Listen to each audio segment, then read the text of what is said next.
दोस्तों इस वीडियो में यहाँ पर हम बात करने वाले असिस्टेंट प्रोफेसर की वैकेंसी के बारे में, जिसमें आप एमएससी केमिस्ट्री के बेसिस पर अप्लाई कर सकते हैं। ये जो वैकेंसी निकली है यूपी पीएससी की ओर से निकली है, जिसमें ऑल ओवर इंडिया के स्टूडेंट अप्लाई कर सकते हैं। इस वीडियो के अंदर काफी डिटेल में हम यहाँ पर important dates, age limit, eligibility criteria, form fees, exam pattern etcetera के बारे में यहाँ पर बात करने वाले हैं। देखो वीडियो में आगे डिटेल में हम ए टू जेड सब कुछ बात करें, उससे पहले छोटी सी इन्फॉर्मेशन दे देता हूँ कि एच कोड क्लासेज एप्लीकेशन पर अभी जो टीचर्स डे ऊपर चल रहा है, जिसमें आपको CSR, net, gate, different first grade chemistry और एमपी टेट केमिस्ट्री एग्जाम पर अभी बहुत ही भारी डिस्काउंट यहाँ पर दिया जा रहा है। यहाँ पर अलग अलग कोर्सेज पर डिस्काउंट अलग अलग है, जो अप टू 35% तक का यहाँ पर डिस्काउंट है। बाकी किस कोर्स पर कितना डिस्काउंट है या फिर इस ऑफर के बारे में कंप्लीट जानकारी के लिए आपको डिटेल वीडियो का लिंक डिस्क्रिप्शन में मिल जाएगा। एक बार आप वीडियो देख लेना, ध्यान देना। ये ऑफर 7 सितंबर तक के लिए वैलिड है, उसके बाद फिर आपको इसका बेनिफिट नहीं मिल पाएगा। आई थिंक सब कुछ क्लियर हो गया होगा। अब चले यहाँ पर अपन चलते हैं वैकेंसी के ऊपर। तो देखो ये मेन वेबसाइट है ना, यूपीपीएससी की मेन वेबसाइट है, तो इसका लिंक हम आपको डायरेक्ट डिस्क्रिप्शन में देंगे। ठीक है, आप जैसे ही वहाँ पर क्लिक करोगे सीधा ये पेज आपके सामने ओपन होगा और यहीं से आप फॉर्म फिल कर सकते हो, अप्लाई कर सकते हो और यहाँ से आप एडवर्टाइजमेंट को ओपन कर सकते हो। जैसे ही आप यहाँ पर क्लिक करोगे ये डिटेल एडवर्टाइजमेंट आपके सामने ओपन हो जाएगा। तो आप देख सकते हो असिस्टेंट प्रोफेसर की वैकेंसी है। 4 सितंबर 2025 से फॉर्म ऑलरेडी इसकी स्टार्ट हो चुके हैं और लास्ट डेट फॉर्म भरने के 6 अक्टूबर 2025 है ना, और 13 अक्टूबर 2025 तक आप यहाँ पर करेक्शन कर पाओगे यदि आपने फॉर्म भरते समय कोई गलती कर दी है। आई थिंक क्लियर हो गया होगा, मेरे हिसाब से कोई डाउट नहीं होगा। एप्लीकेशन फीस की बात करें तो देखो एप्लीकेशन फीस तो बहुत ही नॉमिनल है, बहुत ही कम फीस है ना, तो ऐसा कुछ नहीं है। तो आप अपनी कैटेगरी के अनुसार देख लेना कि किस कैटेगरी में कितनी एप्लीकेशन फीस यहाँ पर है। अब बात करें यहाँ पर अपन, है ना, तो आप यहाँ पर देख सकते हो, देखो The selection will be made on the basis of total marks obtained by the candidate in main examination and interview। तो कुल मिलाकर सिलेक्शन आपको एक्चुअली यहाँ पर मैं बता देता हूँ होगा क्या। एक्चुअली यहाँ पर आपका एक तो प्री एग्जाम होगा, जब आप प्री एग्जाम को क्वालिफाई कर लोगे तो आपका मेन एग्जाम होगा और मेन एग्जाम के बाद फिर आपका इंटरव्यू होगा। तो फाइनली आपका जो सिलेक्शन होगा वो मेन एग्जाम प्लस इंटरव्यू के बेसिस पर होगा, है ना। प्री एग्जाम आपको क्वालिफाई करना होगा, प्री एग्जाम क्वालिफाई करने पर आप मेन एग्जाम के लिए एलिजिबल रहेंगे। आई थिंक क्लियर हो गया, मेरे हिसाब से कोई डाउट यहाँ पर नहीं होगा ना। और एक ग्रुप की यहाँ पर वैकेंसी है, गजेस्टेड ऑफिसर की वैकेंसी, पे स्केल बहुत ही शानदार है, लेवल 10 का पेमेंट रहेगा, है ना। 57,700 से लेकर 1,42,400 यहाँ पर पे स्केल रहने वाला है। तो मतलब काफी ज्यादा सैलरी, बात गवर्नमेंट जॉब है भैया, तो आगे बहुत सारे कई प्रकार के अलावेंस वगैरह इसमें होते ही है। तो कुल मिलाकर ये तो केवल पे स्केल है, एक्चुअल सैलरी तो कितनी ज्यादा जाएगी आप खुद अंदाजा यहाँ पर लगा सकते हैं, है ना। अब आगे अपन बात कर लेते हैं यहाँ पर एकेडमिक क्वालिफिकेशन की। तो देखो भैया आपके एमएससी केमिस्ट्री के अंदर मिनिमम 55% यहाँ पर चाहिए, मिनिमम 55% एमएससी केमिस्ट्री में। इसके साथ एमएससी केमिस्ट्री के साथ आपके पास नेट या फिर सेट या फिर आपके पास पीएचडी डिग्री होना चाहिए, तो आप यहाँ पर अप्लाई कर पाओगे। आई थिंक सब कुछ समझ में आ गया होगा। अब अगर आप इन कैटेगरी में से मतलब रिजर्व कैटेगरी के स्टूडेंट है तो ऐसे केस में 5% का आपको एक्स्ट्रा रिलैक्सेशन मिलेगा। मतलब ऐसे केस में 55 की जगह मात्र 50% पर भी आप यहाँ पर अप्लाई कर पाओगे। आई थिंक समझ में आ गया होगा, मेरे हिसाब से कोई डाउट अब आपके नहीं होगा।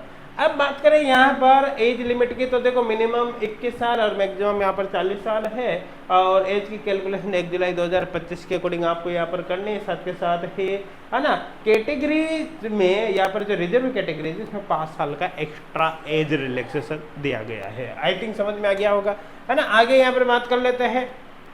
देखो आप जब सबसे पहले प्री एग्जाम दोगे तो प्री एग्जाम में यहाँ पर 15 गुना स्टूडेंट को क्वालिफाई किया जाएगा मेन एग्जाम के लिए। उसके बाद फिर आपका मेन एग्जाम होगा और बाद में लास्ट में क्या होगा, इंटरव्यू आपका होने वाला है। एक बात आपको ध्यान देना है, यहाँ पर अपेयरिंग वाले स्टूडेंट अप्लाई नहीं कर सकते। मतलब एक तरह से मान लो कि फॉर्म भरने की लास्ट डेट तक आपकी एजुकेशनल क्वालिफिकेशन कंप्लीट हो जानी चाहिए। अगर आप अपेयरिंग वाले स्टूडेंट है तो यहाँ पर आप एलिजिबल नहीं है। है ना। अब प्री एग्जाम जो आपका होगा वो ऑब्जेक्टिव टाइप का होगा, आई थिंक समझ में आ गया होगा, जिसमें नेगेटिव मार्किंग रहेगी, 1/3 यहाँ पर नेगेटिव होने वाले हैं। साथ के साथ ही यहाँ पर क्या मिनिमम क्वालिफाइंग मार्क्स भी आपको लाने पड़ेंगे प्री एग्जाम में। प्री एग्जाम में मिनिमम क्वालिफाइंग मार्क्स SC/ST के लिए 35 है, और बाकी जो अदर कैटेगरी है ना, उनके लिए यहाँ पर क्या है 40% मार्क्स है। कुल मिलाकर ये जो रिजर्व कैटेगरी उनके लिए 35 है, और बाकी जो दूसरी कैटेगरी उनके लिए 40% मार्क्स रहेंगे। प्री और मेन दोनों में ही ये क्राइटेरिया यहाँ पर लागू होने वाला है। आई थिंक समझ में आ गया होगा, मेरे हिसाब से कोई डाउट यहाँ पर आपके नहीं होगा। अब बात करें यहाँ पर, देखो जो आपका प्री एग्जाम होगा, प्री एग्जाम में एक्चुअली क्या होगा, एक ही पेपर होगा प्री एग्जाम का, 120 क्वेश्चन जिसके अंदर होंगे, जिसमें 30 जो क्वेश्चन होंगे सामान्य अध्ययन वगैरह के होंगे, और 90 क्वेश्चन होंगे जो आपके वैकल्पिक विषय मतलब सब्जेक्ट के होने वाले हैं। इसके अंदर एक्चुअली कुल 150 नंबर का पेपर होगा, 2 घंटे का यहाँ पर पेपर होने वाला है। तो आप यहाँ पर देख सकते हो जो मेन पेपर होगा वो रिटर्न होगा। देखो प्री एग्जाम यहाँ पर MCQ जो उसके अंदर आएंगे ऑब्जेक्टिव टाइप का होगा, जबकि जो मेन एग्जाम होगा वो डिस्क्रिप्टिव टाइप का होगा, आपको लिखना पड़ेगा। एक पेपर होगा जिसमें 20 क्वेश्चन होंगे, 10-10 क्वेश्चन होंगे, है ना। यहाँ पर टोटल 200 नंबर का होगा, 80 क्वेश्चन पहले 10 नंबर के होंगे, और 10 क्वेश्चन पहले 80 नंबर के होंगे, और 10 क्वेश्चन फिर 120 नंबर के होंगे। आई थिंक समझ में आ गया। यहाँ पर 3 घंटे का आपका पेपर होने वाला है। तो आप यहाँ पर देख सकते हैं एक्चुअली यहाँ पर जो टोटल 20 क्वेश्चन आएंगे आपके रिटन एग्जाम के अंदर, मेन एग्जाम में, उनमें से पहले 10 क्वेश्चन का आंसर आपको 120 वर्ड के अंदर देना है, और ये प्रत्येक क्वेश्चन 8 नंबर का होगा, तो हो गया भैया 80 नंबर। और जो सेकंड 10 क्वेश्चन होंगे उनमें थोड़ा सा आंसर आपको लंबा देना होगा 120 शब्दों में, और यहाँ पर प्रत्येक क्वेश्चन 12 नंबर का, मतलब 120 नंबर। तो टोटल मिलाकर 200 नंबर का आपका मेन एग्जाम होने वाला है। इंटरव्यू की बात करें तो इंटरव्यू यहाँ पर 25 नंबर का आपका होने वाला है। मैंने आपको पहले बता दिया, आपका जो फाइनल सिलेक्शन होगा वो मेन प्लस इंटरव्यू के बेसिस पर होगा।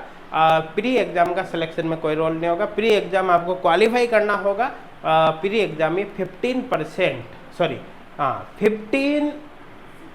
15 टाइम्स मतलब 15 गुना स्टूडेंट को क्वालिफाई करेंगे। आई थिंक समझ में आ गया। अब यहाँ पर जो आपका प्री एग्जाम होगा उसमें जो जनरल स्टडीज वाला जो सिलेबस है, एक बार आप इसको देख सकते हैं, ये क्या आपका रहने वाला है ना। अब आगे यहाँ पर अपन देख लेते हैं कि देखो जो आपका मेन एग्जाम है, प्री और मेन एग्जाम है, जिसमें जो सब्जेक्ट का सिलेबस है वो यहाँ पर दे रखा है। तो आप देख सकते हो कि इनऑर्गेनिक केमिस्ट्री में का सिलेबस ये है। इसी तरह से यहाँ पर ऑर्गेनिक केमिस्ट्री का सिलेबस भी आप एक बार चाहो तो वीडियो को पॉज करके नज़र मार सकते हो। यहाँ पर ये ऑर्गेनिक केमिस्ट्री का सिलेबस है ना, इसका कुछ पार्ट इधर भी यहाँ पर दे रखा है, ये आप यहाँ पर देख लेना। ऑर्गेनिक केमिस्ट्री का ये सिलेबस है ना, ये काफ़ी लंबा चौड़ा सिलेबस यहाँ पर दिया हुआ है। और इसके बाद ये फिजिकल केमिस्ट्री का सिलेबस है, आप ये देख सकते हो ना। अब एक बात और बता देता हूँ, देखो ये जो इनऑर्गेनिक ऑर्गेनिक फिजिकल केमिस्ट्री का सिलेबस दे रखा है, इसमें से मैक्सिमम टॉपिक है, मतलब बहुत सारे टॉपिक का जो आपको कंटेंट है, वीडियो लेक्चर है, वह एचगोड क्लासेज एप्लीकेशन पर जो फ्री ऑनलाइन कोर्स है ना CSR नेट का, उस पर भी आप देख सकते हो। उसके अंदर आपको मैक्सिमम टॉपिक का कंटेंट आपको मिल जाएगा। तो एप्लीकेशन भैया जरूर डाउनलोड कर लेना। एचगोड क्लासेज एप्लीकेशन का लिंक आपको डिस्क्रिप्शन में मिलेगा, वहाँ पर बहुत सारे टॉपिक का आपको सिलेबस कंटेंट मिल जाएगा, फ्री ऑफ कॉस्ट आप पढ़ सकते हो, ठीक है ना। अब बात करें यहाँ पर टोटल नंबर वैकेंसी के, तो देखो केमिस्ट्री की टोटल 87 वैकेंसी है। बाकी आप अपने कैटेगरी के अनुसार देख सकते हो कि किस कैटेगरी के अंदर कितनी यहाँ पर वैकेंसी है ना। और बाकी ये डिवाइडेशन यहाँ पर सेम चीज़ लगभग जो मैंने बताई थी वही चीज़ यहाँ पर है ना। आई थिंक क्लियर हो गया होगा, मेरे हिसाब से कोई डाउट नहीं होगा। बाकी अगर आप फिर बता रहा हूँ मैं, CSR net gate different first grade chemistry exam और MP टेट से रिलेटेड प्रिपरेशन कर रहे हो, है ना, तो आप ये एचगोड क्लासेज एप्लीकेशन पर पेड कोर्स ज्वाइन कर सकते हो। अभी अच्छा खासा डिस्काउंट चल रहा है टीचर्स डे के उपलक्ष्य में। 7 सितंबर को ऑफर निकल जाएगा, उसके बाद फिर आपको इसका बेनिफिट नहीं मिलेगा। तो आप एप्लीकेशन अभी डाउनलोड करें, पहले चाहो तो आप फ्री डेमो ज्वाइन करें, उसके बाद पेड कोर्स में जा सकते हो। Thank you.